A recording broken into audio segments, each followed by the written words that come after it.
الله فلا مضل له ومن يضلله فلا هادي له وأشهد أن لا إله إلا الله وحده لا شريك له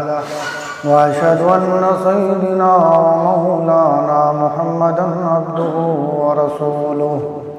يا أيها الناس اتقوا ربكم الذي خلقكم من نفس واحدة وخلق منها زوجها وبث منهما رجالا كثيرا ونساء واتقوا الله الذي تساءلون به والأرحام إن الله كان عليكم رقيبا يا أيها الذين آمنوا اتقوا الله حق تقاته ولا تموتن إلا وأنتم مسلمون يا أيها الذين آمنوا اتقوا الله وقولوا قولا سديدا يصلح لكم أعمالكم ويغفر لكم ذنوبكم ومن يطع الله ورسوله فقد فاز فوزا عظيما أما بعد فإن أصدق الحديث كتاب الله وأحسن الهدي هدي محمد صلى الله عليه وسلم وشر الأمور محدثاتها وكل محدثة بدعة وكل بدعة ضلالة وكل ضلالة في النار. فأعوذ بالله السميع العليم من الشيطان الرجيم من همزه ونفخه ونفسه بسم الله الرحمن الرحيم قاف القرآن المجيد بل عجبوا أن جاءهم منذر منهم فقال الكافرون هذا شيء عجيب أإذا متنا وكنا ترابا ذلك رجل بعيد قد علمنا ما تنقص الله منهم عندنا كتاب حفيظ بل كذبوا بالحق لما جاءهم فهم في أمر مريض أفلم يروا إلى السماء فوقهم كيف بنيناها وزيناها وما لها من فروج والأرض مددناها وألقينا فيها رواسي وأنبتنا فيها من كل زوج بهيج تبصرة وذكرى لكل عبد منيب ونزلنا من السماء ماء مباركا فأنبتنا به جنات وحب الحصيد والنخل باسقات لها طلع نضيد رزقا للعباد وأحيينا به بلدة ميتا كذلك الخروج. وقال تعالى في موضع آخر وأعوذ بالله السميع العليم من الشيطان الرجيم من همزه ونفخه ونفسه أم يحسدون الناس على ما آتاهم الله من فضله وقال تعالى ولا تتمنوا ما فضل الله به بعضكم على بعض.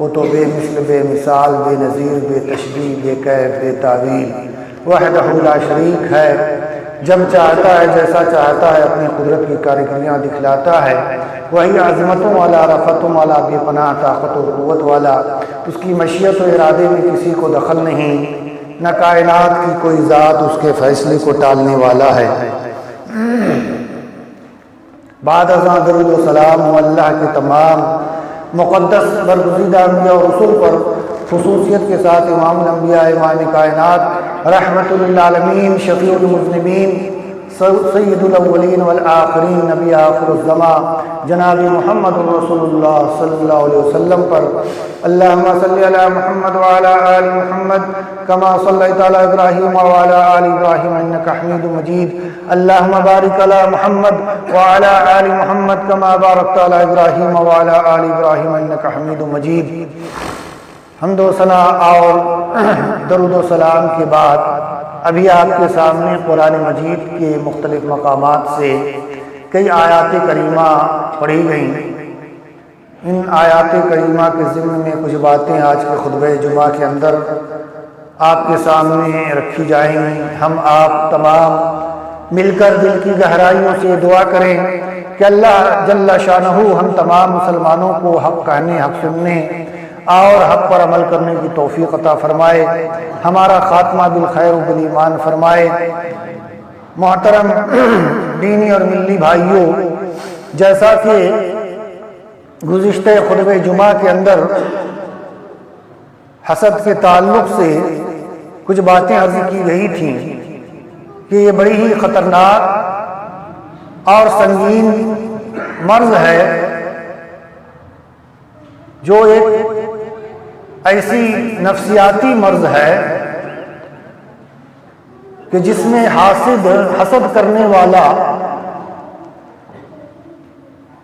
محسود سے پہلے ہی نقصان کا شکار ہونے لگتا ہے، اور جس کی شناعت و قباحت اور اس کی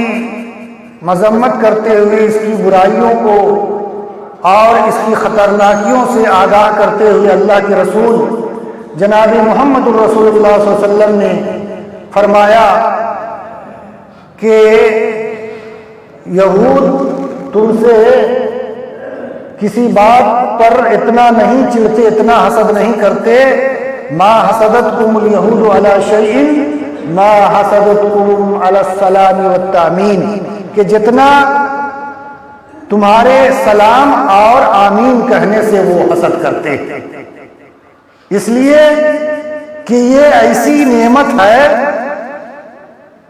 مسلم معاشرے کے اندر اخوت و بھائی چارگی کو بنائے رکھنے کے لیے اور آپس میں خیر خواہی کے جذبے کو فروغ دینے کے لیے ہمیں جو طریقہ سکھلایا گیا ہے کہ جب ایک دوسرے سے ملاقات کرو تو تم سلام کیا کرو، سلامتی کی دعا دیا کرو۔ یہ کتنی بڑی نعمت اور کتنی اچھی تعلیم اللہ کے رسول اکرم جناب محمد الرسول اللہ صلی اللہ علیہ وسلم نے ہمیں سکھلایا۔ یا اسی طرح ہم جب امام والضالین کہتا ہے تو ہم آمین کہتے ہیں،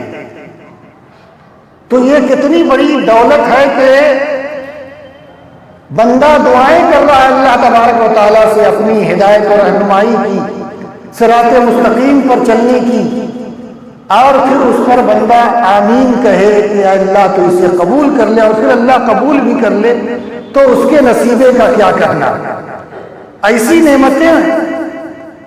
نعمتوں سے وہ محروم تھے یہود، اسی لیے وہ امت مسلمہ کے ان دی گئی نعمتوں پر جلتے تھے، حسد کرتے تھے۔ اسی لیے اللہ کے رسول اکرم صلی اللہ علیہ وسلم نے فرمایا، حضرت عائشہ صدیقہ رضی اللہ تعالی عنہ فرماتی ہیں کہ اللہ کے رسول اکرم صلی اللہ علیہ وسلم کے پاس یہودیوں کا تذکرہ کیا گیا تو اللہ کے رسول نے فرمایا کہ انہیں ہم سے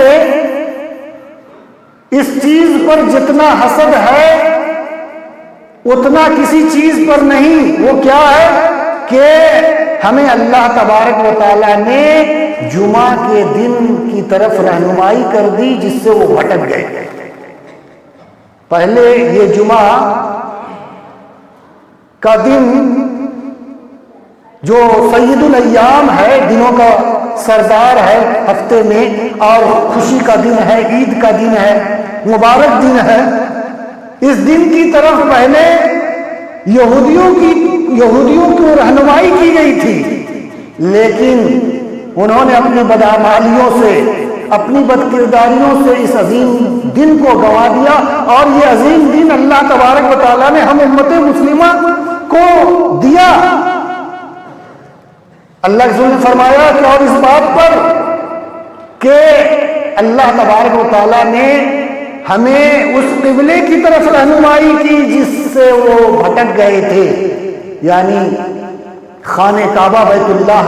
کی طرف جو قبلہ ہمیں عطا کیا گیا، یہ بھی اللہ کی بہت بڑی نعمت ہے۔ اور پھر اس بات پر بھی یہود جو ہم سے جو حسد کرتے ہیں سب سے زیادہ، وہ اس بات پر بھی کہ جب ہم امام کے پیچھے آمین کہتے ہیں تو معلوم یہ ہوا کہ حسد کرنا تو یہ یہود و نصارہ کا مشغلہ تھا، یہود و نصارہ کا فعل تھا۔ اتنی شنیع اور قبیح عمل ہے کہ یہ ان قوموں کا شیوا تھا، پچھلی امتوں کا۔ اسی لیے تو اللہ کے رسول صلی اللہ علیہ وسلم نے فرمایا کہ دب الیکم داء الامم الحقد والحسد، اللہ رسول نے فرمایا کہ تمہاری طرف پچھلی امتوں کی کچھ برائیاں، کچھ خرابیاں چل نکلی ہیں، اور وہ کیا ہے؟ اللہ رسول نے فرمایا کہ الحسد والحقد، کہ ایک دوسرے سے حسد کرنا، اور حقد یعنی کینہ رکھنا دل کے اندر۔ اللہ رسول نے فرمایا کہ ہی الحالقۃ، یہ ایسی خطرناک گناہ ہے، ایسا خطرناک گناہ ہے کہ یہ مونڈ کے رکھ دیتی ہے، صاف کر دیتی ہے۔ اللہ رسول نے فرمایا کہ لا اقول تحلق الشعر ولکن تحلق الدین، میں یہ نہیں کہتا کہ یہ بالوں کو مونڈ دیتی ہے، بلکہ یہ دین کا ہی صفایا کر دیتی ہے۔ اللہ اکبر، کتنی خطرناک مرض ہے یہ، اور کتنا خطرناک شنیع سنگین گناہ ہے کہ اللہ کے رسول نے فرمایا کہ یہ ایسا گناہ ہے کہ اس سے دین کا ہی صفایا ہو جاتا ہے۔ یہ ایک آدمی کے دین کو ختم کر دینے والا گناہ ہے۔ اور آج امت مسلمہ معاشرے کے اندر یہ بیماری بالکل عام ہو گئی ہے، اور کسی بھی معاشرے کے اندر جب یہ بیماری عام ہو جاتی ہے تو وہ معاشرہ امن و سکون کا گہوارہ نہیں ہوتا۔ ہر وقت ایک دوسرے کے خلاف اگر بدخواہیاں ہوں اور اس کے دل میں حسد ہو، جلن ہو، کڑھن ہو، اسی لیے تو کہا جاتا ہے کہ حاسد سب سے پہلے شکار وہ خود ہوتا، محسود کو حسد کی نگاہ ڈالنے سے پہلے ہی وہ جلنا اور کڑھنا جیسے ہی شروع کرتا ہے دوسری کی نعمتوں پر، دوسری کی اچھی چیزوں پر، تو وہیں سے اس کا پریشر ہائی ہونے لگتا ہے،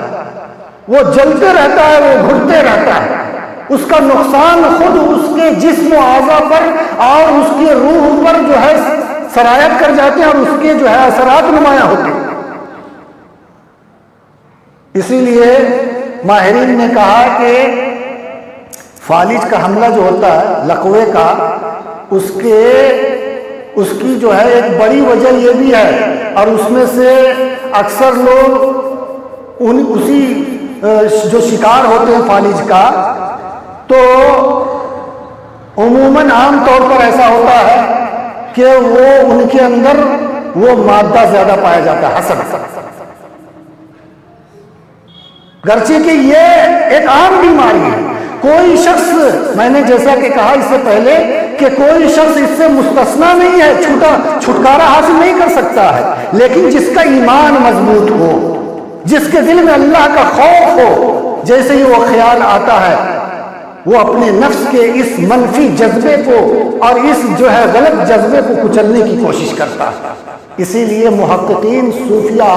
کا کہنا ہے کہ سالک کے اندر سے، یعنی سالک کہتے ہیں وہ تصوف کی ایک اصطلاح ہے کہ جو اللہ کے راستے میں چل پڑتا ہے، یعنی دنیا کے تمام لہو و لعب اور بری چیزوں سے ناتا توڑ کر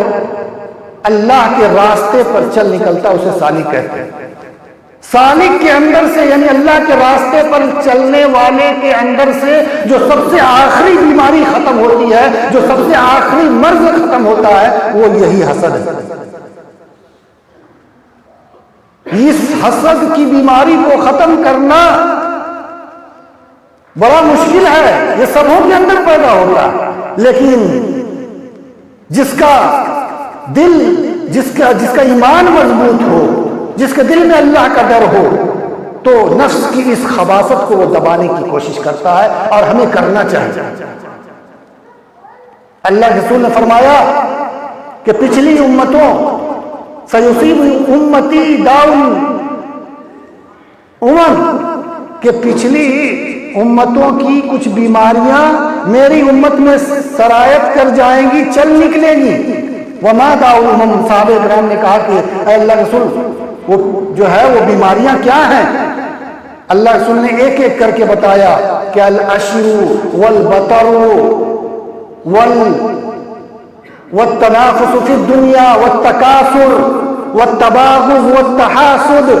حتی یکون البغا۔ اللہ رسول نے فرمایا کہ وہ بیماریاں کیا ہیں؟ وہ بیماریاں ناشکری ہے، ناشکراپن، سرکشی و بغاوت ہے، اور زیادہ مال و دولت جمع کرنے کی ہوس ہے، اور دنیا میں ایک دوسرے سے آگے بڑھنے، دنیا کو حاصل کرنے کے لیے ایک دوسرے سے آگے بڑھنے کا جذبہ ہے، ایک دوسرے سے دنیا حاصل کرنے کے لیے ایک دوسرے سے آگے بڑھنے کی کوشش، والتنافس فی الدنیا والتباغض، اور ایک دوسرے سے بغض رکھنا، اپنے دل میں کینہ رکھنا، اور ایک دوسرے سے حسد کرنا، یہاں تک کہ نوبت جو ہے کہاں تک پہنچ جاتی ہے؟ ظلم تک پہنچ جاتی ہے۔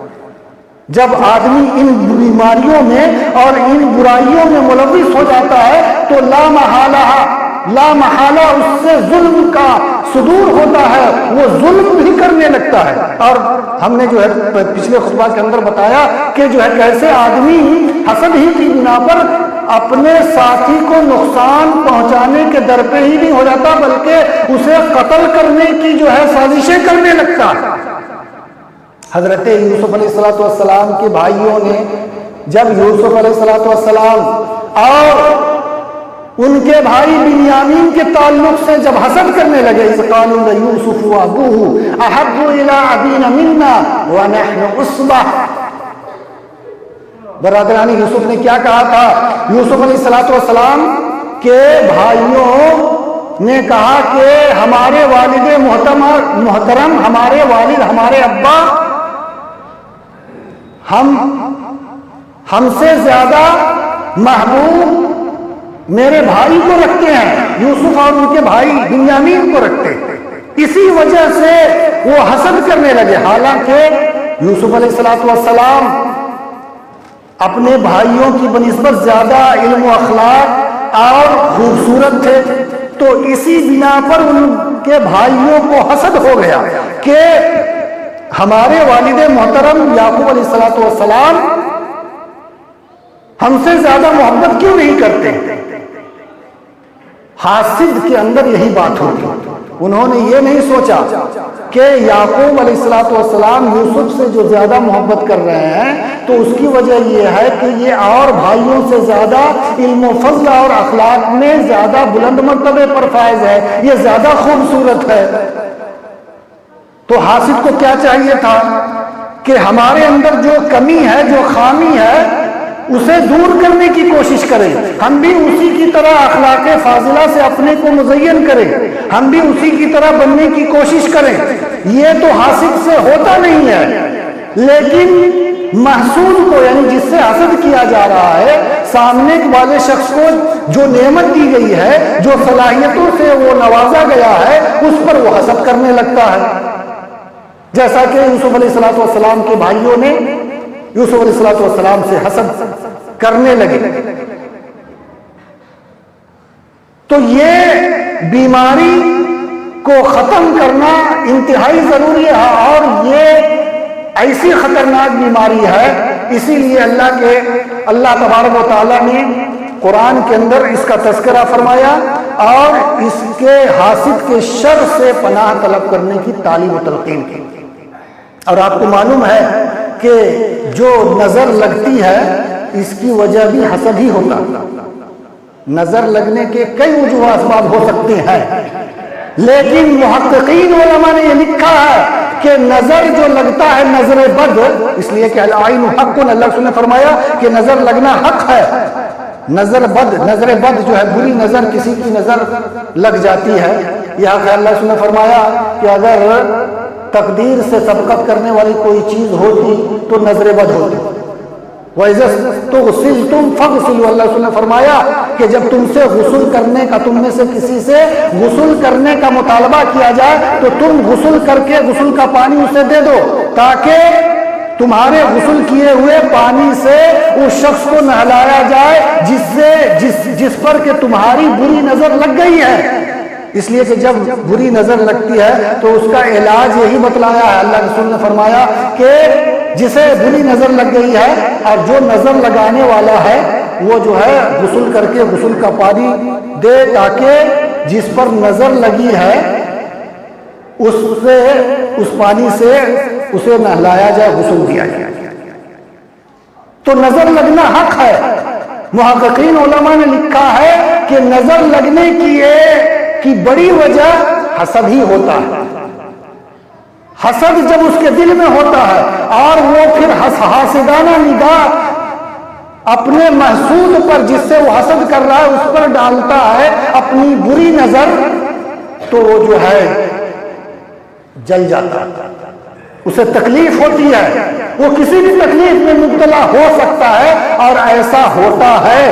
یہ بالکل حقیقت ہے. یہ اللہ کے رسول اکرم صلی اللہ علیہ وسلم کی بات سے ثابت ہے اور خود نبی کریم صلی اللہ علیہ وسلم کے زمانے میں اور پھر اس زمانے کے اندر بھی بہت سارے ایسے واقعات ہوتے رہتے ہیں کہ حاسد اپنی بری نگاہ ڈالتا ہے جس کی وجہ سے محسود کو تکلیف ہوتی ہے. اسی لیے تو اللہ تبارک و تعالیٰ نے حاسد کے برے شر سے، اس کے شر سے بچنے کے لیے اللہ کی پناہ طلب کرنے کی تعلیم و تلقین کی ہے. اللہ تعالیٰ نے کیا فرمایا سورہ فلق کے اندر؟ وَمِن شَرِّ حَاسِدٍ إِذَا حَسَدَ. حضرت ابو سعید خدری رضی اللہ فرماتے ہیں کہ اللہ کے رسول صلی اللہ علیہ وسلم جنات کی نظر بد اور انسانوں کی نظر بد سے بچنے کے لیے دعائیں پڑھتے تھے، لیکن جب اللہ تبارک و تعالیٰ نے سورہ فلق اور سورہ ناس نازل کیا تو ان دو سورتوں کو اللہ کے رسول صلی اللہ علیہ وسلم پڑھنے لگے اور پڑھ کر دم کرتے اور دوسری دعاؤں کو چھوڑ دیا. تو حسد سے بچنے کے لیے، اور اس لیے بھی کہ اس سورت کے اندر 4 چیزوں سے اللہ کی پناہ طلب کی گئی ہے. 4 چیزوں سے اللہ کی پناہ طلب کی گئی ہے. پہلی چیز کیا ہے؟ ہر مخلوقات کے تمام مخلوقات کے شر سے پناہ طلب کی گئی. اور دوسری چیز اندھیری رات کی تاریکی سے، جب کہ وہ اس کی تاریکی پھیلتی ہے، اس کے شر سے پناہ طلب کی گئی. وَمِن شَرِّ غَاسِقٍ إِذَا وَقَبَ. جب رات کی تاریکی پھیلتی ہے تو رات کی تاریکی میں شریر انسان بھی اور شریر جن بھی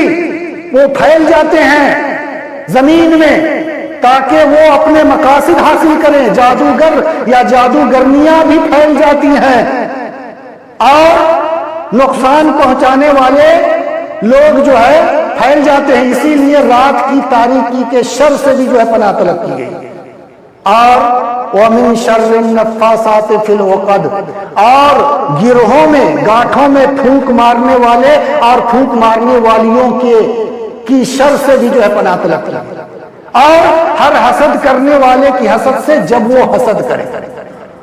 ہر حسد کرنے والے کی حسد سے جب کہ وہ حسد کرے. اس لیے کہ جب حاسد حسد کی نگاہ ڈالتا ہے، اور بسا اوقات ہو سکتا ہے کہ حاسد کو پتہ نہیں چلے کہ میں جو نگاہ ڈال رہا ہوں کسی کے اوپر حسد کی نگاہ، اس سے اسے تکلیف ہو، لیکن بسا اوقات حاسد کو پتہ بھی چل جاتا ہے کہ میری حاسدانہ نگاہ سے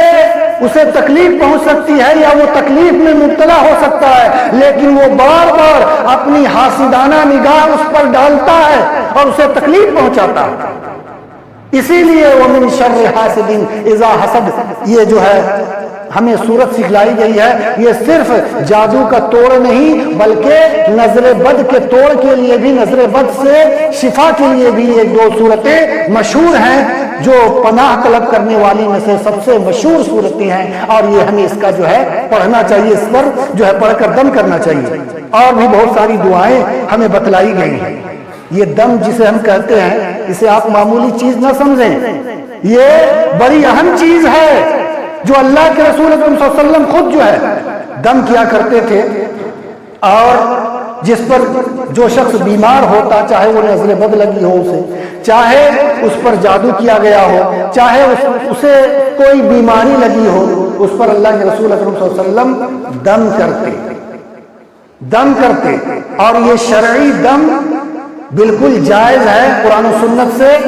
اللہ کے رسول صلی اللہ علیہ وسلم نے دم کیا، صحابہ کرام نے دم کیا، اور ہمیں دم کرنے کی تعلیم و تلقین کی گئی ہے کہ ہم جو ہے دم کیا کریں، اور یہ بڑی عظیم چیز ہے، اس لیے کہ وہ اللہ کے کلمات ہوتے ہیں۔ ارے جو شرعی دم کرتا ہے تو وہ کیا پڑھتا ہے؟ چند صورتوں یا چند آیات کو پڑھ کر دم کرتا ہے، یا نبی کریم صلی اللہ علیہ وسلم سے ثابت شدہ جو مسنون دعائیں ہیں، معصورہ دعائیں ہیں، ان کو پڑھ کے دم کرتا ہے۔ اور یقیناً اللہ کے رسول کے کلام میں اور اللہ تعالیٰ کے کلام میں وہ تاثیر ہوتی ہے۔ تو دم گویا اینٹی بیکٹیریا ہوتا ہے اور اینٹی وائرس ہوتا ہے، جو اس خاص وائرس کو ختم کرنے کے لیے ہی جو ہے تیار کیا گیا اس دم کو۔ اسی لیے دم کرنے کی ہمیں تعلیم و تلقین کی گئی ہے، اور یہ ہمیں بتلایا گیا ہے کہ اگر کسی کو نظر بد لگے تو اس کے سر پر یا اس پر ہاتھ رکھ کر یہ دعا کرو، بسم اللہ رقیقا واللہ یشفیک من کل داء ومن شر کل عین او ومن شر کل نفس او عین حاسد بسم اللہ رقیقا واللہ یشفیک۔ یہ دعا یعنی میں اللہ تعالیٰ کے نام سے تجھ پر دم کرتا ہوں، اور اللہ تعالیٰ تجھے ہر تکلیف دینے والی چیز سے شفا عطا فرمائے، اور ہر بری نفس سے، بد روح سے، بری نفس سے، اور ہر بری نگاہ سے، اور عین حاسد، اور حسد کرنے والی بری نگاہ سے بھی جو ہے تیری پناہ طلب کرتا ہوں، تیری پناہ میں دیتا ہوں، اور اس سے جو ہے تیری جو ہے شفا چاہتا ہوں، اور تیرے نام سے میں دم کرتا ہوں۔ اس طرح کی اور بھی کئی دعائیں ذکر کی گئی ہیں، اگر میں ان تمام دعاؤں کو ذکر کروں تو بات لمبی ہو جائے گی۔ تو ان دعاؤں کا ہمیں جو ہے ورد کرنا چاہیے، پڑھنا چاہیے، اور ان دعاؤں کو پڑھ کر جو ہے حسد سے بچنے کی کوشش کرنی چاہیے، اور جو ہے اللہ کی پناہ، اس لیے کہ ان چیزوں سے بچانے والا اللہ ہی تبارک و تعالیٰ ہے، اور وہ اس کے ذات کے سوا کوئی نہیں جو ان چیزوں سے بچا سکے۔ اب آخر میں چلتے چلتے میں چند کلمات اس تعلق سے بھی میں کہہ دینا چاہتا ہوں، اس لیے کہ چند ذمہ داروں نے کہا کہ ایسے موقع پر جب غیر مسلموں کی تہوار آتے ہیں تو دیکھا جاتا ہے کہ ہمارے نوجوان جو در جو وقت بنا کر ٹولیوں میں جو ہے ان غیر مسلم کے تہواروں میں شریک ہوتے ہیں، جو سراسر ایک اہل ایمان کے لیے لائق اور زیبا نہیں، ایک مسلمان کے لیے یہ زیبا نہیں دیتا ہے کہ ہم غیر مسلم کے تہواروں، اور ابھی جو آنے والا ہے یا جو ہے ابھی آج کل میں آنے والا ہے کرسمس ڈے، جو عیسائیوں کا تہوار ہے، جو اس تہوار کو مناتے ہیں، یہ خالص مشرکانہ اور کافرانہ تہوار ہے۔ اور کرسمس کا معنی کیا ہے؟ پہلے آپ اس کے معنی اور مطالب پر بھی غور کر لیں، اور جبکہ بعض مسلمان چاہے وہ انجانے میں چاہے وہ جان بوجھ کر ان کی جو ہے اس تہوار پر انہیں مبارکبادی دیتے ہیں کہ ہیپی کرسمس یا میری کرسمس، یہ سراسر ظلم کی بات ہے۔ اس کا معنی اور مطلب بھی سمجھ لیں۔ ارے ان کا عقیدہ ہے، یہ عیسائیوں کا عقیدہ ہے کہ نعوذ باللہ عیسیٰ علیہ السلام 25 دسمبر کو پیدا ہوئے، اللہ تبارک و تعالیٰ نے بیٹا جنا عیسیٰ علیہ السلام کو، نعوذ باللہ، یہ ان کا عقیدہ ہے۔ اور عیسیٰ کی یوم ولادت پر، یوم پیدائش پر وہ جشن مناتے ہیں، خوشیاں مناتے ہیں، جو ایک کافرانہ اور مشرکانہ تہوار ہے، اور ان کے اس تہوار میں ہم شریک ہوں اور ان کی اس خوشی میں چاہے کسی بھی انداز و حیثیت سے ہم شریک ہوں اور پھر انہیں مبارکباد بھی دیں، تو نعوذ باللہ یہ کتنی شنیع اور کتنی بڑی بات ہے۔ آپ اندازہ لگائیں یہ کتنی بڑی بات ہے۔ یہ تو اللہ کو گالی دینے کے مترادف ہے، گویا آپ اللہ کو گالی دینے والوں کی تائید کر رہے ہیں۔ صحیح بخاری کی روایت ہے، اللہ کے رسول نے فرمایا کہ میرے ابن آدم نے مجھ پر جھوٹ الزام رکھا، جھوٹ باندھا، جبکہ یہ اس کا حق نہیں تھا، اور ابن آدم نے مجھے گالی دی جبکہ یہ اس کا حق نہیں تھا۔ اور اللہ کو گالی دینا کیا ہے کہ اس نے میری اولاد بنا دی، جبکہ میں تو احد ہوں، صمد ہوں۔ اسی لیے تو کہا کہ قل هو اللہ احد اللہ الصمد لم یلد ولم یولد ولم یکن له کفوا احد۔ اللہ تعالیٰ نے فرمایا کہ اللہ ایک ہے، وہ تو بے نیاز ہے ان چیزوں سے، ان خباثتوں سے اور ان تمام چیزوں سے پاک ہے، نہ اس نے کسی کو جنا نہ وہ کسی سے جنا گیا ہے۔ اس ایک صورت کو، اب اس صورت کے معنی اور مطالب پر جب آپ غور کریں گے، ایسے ہی نہیں سورہ قل هو اللہ احد کو ثلث قرآن کے برابر قرار دیا۔ اللہ اکبر، اس ایک صورت کو نازل فرما کر اللہ تبارک و تعالیٰ نے تمام باطل عقائد رکھنے والوں کے باطل اور غلط عقیدوں کا رد فرما دیا۔ اسی ایک صورت کے اندر یہودیوں کا بھی رد ہے۔ یہودیوں نے کیا کہا تھا؟ وقالت الیہود عزیر ابن اللہ وقالت النصارى مسیح ابن اللہ۔ اور عیسائیوں کا بھی رد ہے کہ عیسائیوں نے کہا کہ اللہ کا بیٹا ہے، یہودیوں نے کہا کہ عزیر اللہ کے بیٹا ہے۔ ان دونوں کا رد ہو گیا کہ اللہ تعالیٰ نے نہ کسی کو پیدا کیا ہے، نہ کسی سے وہ جو ہے جنا ہے، نہ پیدا ہوا ہے۔ اور مشرکین کا بھی رد ہے جو یہ کہا کرتے تھے کہ فرشتے اللہ کی بیٹیاں ہیں، نعوذ باللہ۔ اور کتنی ناانصافی کی بات ہے، اللہ تعالیٰ نے اس کو بھی قرآن کے کئی مقامات پر ذکر کیا۔ وَجَعَلُوا الَّذِينَ هُمْ عباد الرحمن اناسا وجعلوا الملائکۃ ہم عباد الرحمن اناسا، کہ وہ فرشتوں کو اللہ کے بندے ہیں جو ان کو لڑکیاں اور بیٹیاں تصور کرتے ہیں۔ اللہ تعالیٰ فرماتا ہے اشہدوا خلقہم، اس آیت کے اندر سوالیہ نشان ہے، اور اللہ تعالیٰ کل قیامت کے دن انہیں سختی کے ساتھ پوچھے گا، ڈانٹتے ہوئے اللہ کا غضب نازل ہوگا۔ فرما رہا اللہ تعالیٰ اشہدوا خلقہم، کیا تم ان کی تخلیق کے وقت موجود تھے؟ جیسا گویا ہم اردو بھی کہتے ہیں کیا تم نے دیکھا تھا، کیا تم اس کے گواہ ہو؟ اللہ تبارک و تعالیٰ فرماتا ہے کہ کل قیامت کے دن ان کی گواہی لکھی جا رہی ہے، اور کل وہم یسألون، اور جو ہے کل قیامت کے دن ان سے پوچھا جائے گا، سوال کیا جائے گا کہ تم دنیا میں جو یہ گواہی دیا کرتے تھے کہ اللہ تعالیٰ کا بیٹا ہے عیسیٰ مسیح یوسف مسیح علیہ السلام، عیسیٰ علیہ السلام، تو کیا تم ان کی پیدائش کے وقت وہاں پر موجود تھے؟ اور یہ اتنا بڑا گناہ ہے کہ اس سے اگر آسمان و زمین پھٹ جائیں، زمین شق ہو جائے، پہاڑ ریزہ ہو جائیں، تب بھی کم ہے۔ اللہ تبارک و تعالیٰ کیا فرماتا ہے؟ وَقَالُوا اتَّخَذَ الرَّحْمَنُ وَلَدًا لَقَدْ جِئْتُمْ شَيْئًا إِدًّا، کہ جنہوں نے یہ کہا کہ رحمان کے اللہ کے بیٹا ہے، تو یہ تحقیق کہ تم نے بہت بری اور بڑی بات کہہ دی۔ اللہ اکبر، بڑی سنگین اور بڑی بھیانک بات کہہ دی۔ تکاد السماوات یتفطرن منہ وتنشق الارض وتخر الجبال حدا۔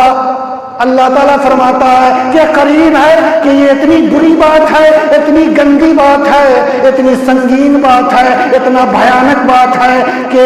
اس سے زمین و آسمان پھٹ جائے اور جو ہے پہاڑ ریزہ ریزہ ہو جائے۔ کیا آپ اس بات کو پسند کرتے ہیں کہ ہم اللہ کو گالی دینے والوں کی تائید کریں، ان کی تہواروں میں شریک ہو کر، ان کے جشن میں اور ان کے جو ہے تہواروں میں شریک ہو کر اور ان کی خوشیوں میں شامل ہو کر انہیں مبارکباد دے کر کیا ہم اس کی تائید نہیں کر رہے ہیں؟ صحابہ کرام نے اس سے نہ صرف منع کیا بلکہ سختی کے ساتھ منع کیا۔ حضرت امام احمد بن حنبل رحمۃ اللہ علیہ تو فرماتے ہیں کہ جب میں کسی ایسے عیسائی کو دیکھتا ہوں جو یہ عقیدہ رکھتا ہو تو میں اپنی دونوں آنکھوں کو بند کر لیتا ہوں۔ مجھ میں اتنی طاقت اور سکت نہیں، مجھ میں اتنی طاقت نہیں کہ میں ایک ایسے شخص کو دیکھوں جو اللہ پر جھوٹ باندھتا ہے، جو اللہ پر گالی دیتا ہے، جو اللہ پر جھوٹ باندھتا ہے۔ حضرت عمر فاروق رضی اللہ تعالیٰ عنہ فرماتے ہیں کہ تم کفار و مشرکین کی عیدوں میں ان کی عبادت گاہوں کی طرف رخ نہ کرو، یعنی ان کی عبادت گاہوں میں تم نہ جاؤ، اس لیے کہ ان پر اللہ کا غضب اور غصہ نازل ہوتا ہے۔ حضرت امام احمد بن حنبل رحمۃ اللہ علیہ تو فرماتے ہیں کہ اگر کسی کی بیوی عیسائی ہو تب بھی اس پر لازم ہے کہ وہ اپنی بیوی کو ان کے تہواروں میں جانے سے روکے، اس لیے کہ یہ گناہ میں مدد کرنے کے مترادف ہے۔ اور اللہ تعالیٰ نے فرمایا وَلَا تَعَاوَنُوا عَلَى الْإِثْمِ وَالْعُدْوَانِ، کہ گناہ کے کاموں میں تم ایک دوسرے کی مدد نہ کرو۔ حضرت امام احمد بن حنبل رحمۃ اللہ علیہ کا یہ قول ہے۔ تو پھر ہم جب ان کی عبادت گاہوں میں جائیں یا ان کی تہواروں اور ان کی جو ہے میلوں ٹھیلوں میں جائیں، عام میلوں میں جانا یہ دوسری بات ہے، لیکن یہ میلہ یا ایسے خاص تہواروں کے تعلق سے جن کے تہواروں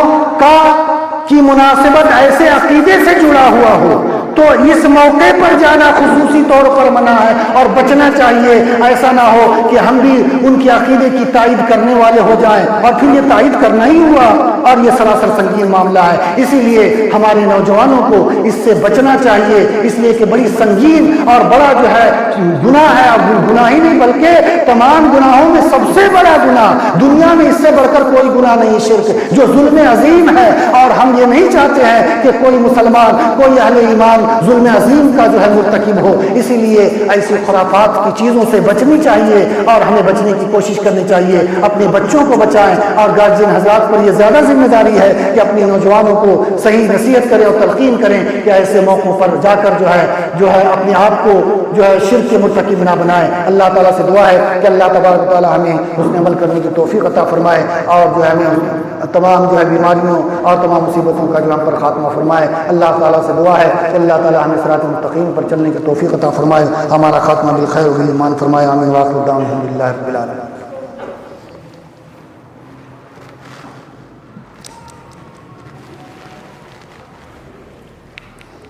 إن الحمد لله نحمده ونستعينه ونستغفره ونعوذ بالله من شرور أنفسنا ومن سيئات أعمالنا، من يهده الله فلا مضل له ومن يضلل فلا هادي له، وأشهد أن لا إله إلا الله وحده لا شريك له، وأشهد أن سيدنا مولانا محمدا عبده ورسوله، أما بعد فأعوذ بالله السميع العليم من الشيطان الرجيم، بسم الله الرحمن الرحيم، إن الله وملائكته يصلون على النبي يا أيها الذين آمنوا صلوا وسلموا تسليما، اللهم صل وسلم